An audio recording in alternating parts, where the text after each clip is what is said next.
Let me ask you one question before we start. Who here is an overthinker? Oh my God, it's actually so good to see so many of you that are just like me here today. Personally, as an overthinker myself, I tend to get panic attacks over situation of unknowns or situation that lack proper explanation. And I want you to imagine it this way.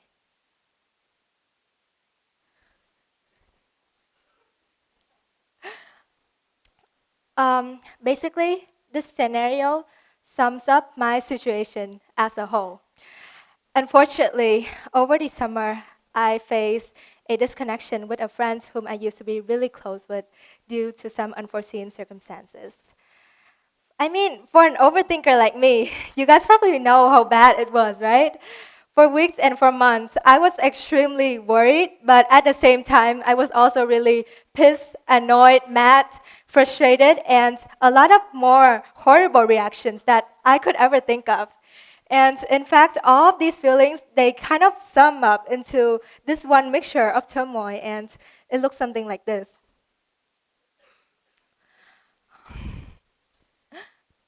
Um, so, for an overthinker like me, and no, actually, not like me, like us, whenever there's a huge, giant question mark placed in front of us, we'll be freaking out.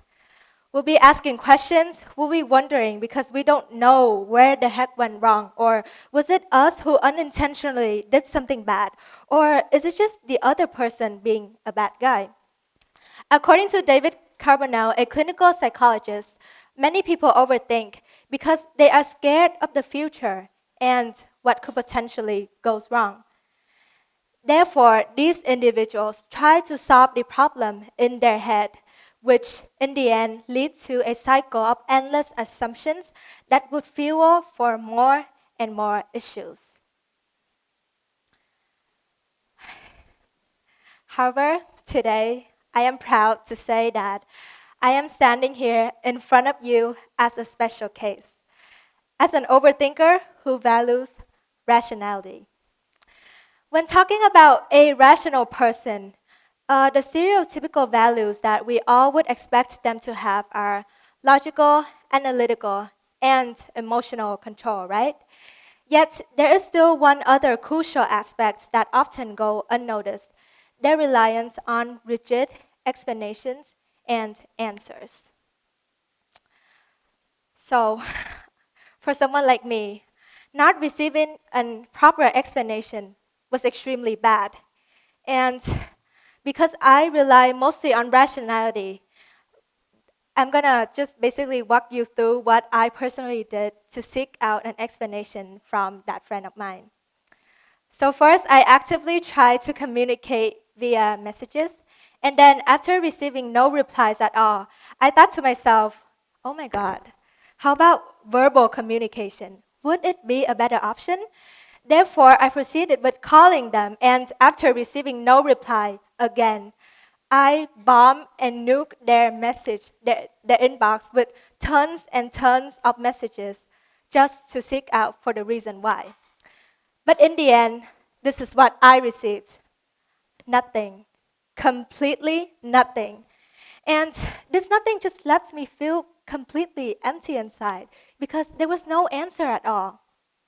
However, as you might have guessed, this emptiness didn't last for long at all. Because I'm a what?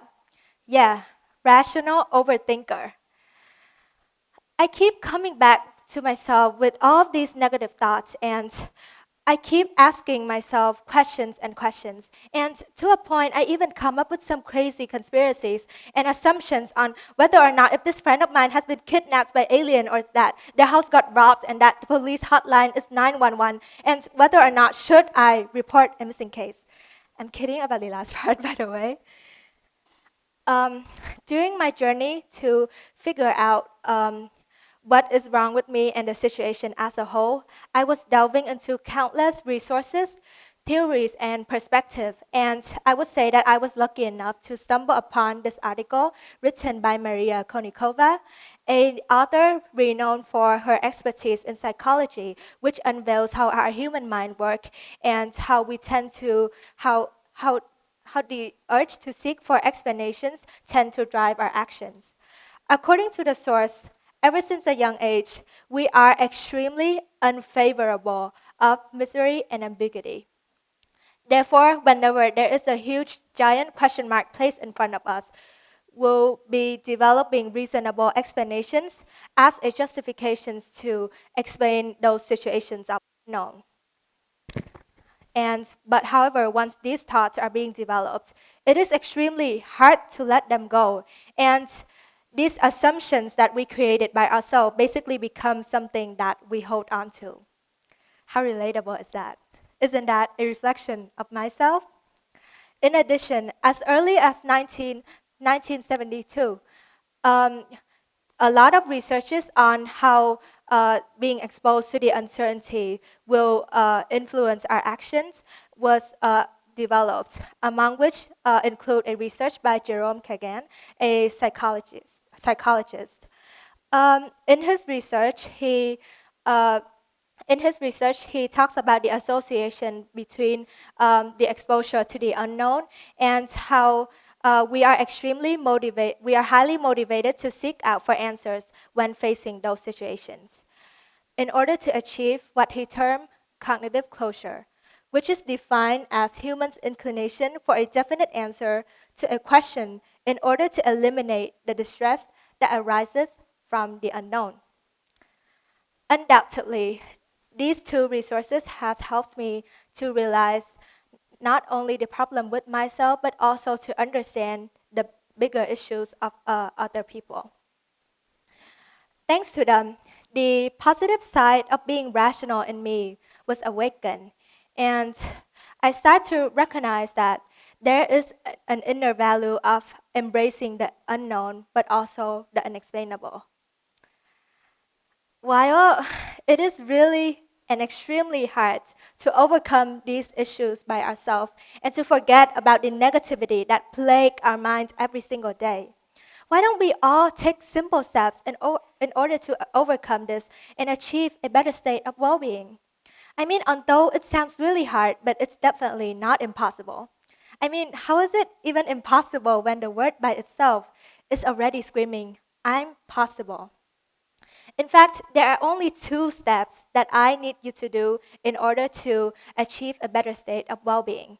And notice that this is a hands on experience from a rational overthinker who has overcame these issues by herself. So, the first step that I want you to do is to just keep yourself busy.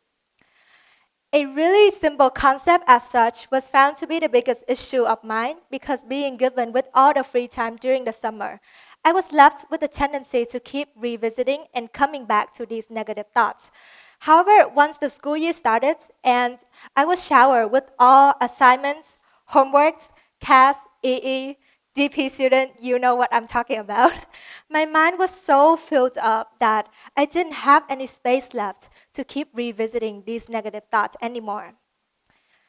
Therefore, from here, don't just keep your mind mentally busy, but rather force it to be engaged in nourishing activities that will develop yourself to a great extent. And by then, you will realize that you are so much better than you think you are. And when you have regained that self confidence, nothing seems to matter anymore. And the second step that I would want you to do is just basically to be self reflective and, funny enough, rational as well. Reflect on not only yourself, but also the relationships in your life as a whole. Keep yourself up with the mindset that people come, some stay, but of course, some will also leave. Use every single relationship in your life as an opportunity for you to learn and improve upon so that later on in life, you won't encounter the same mistakes anymore. Therefore, just like I did, I believe that after you have completed these two steps, you will come into a realization that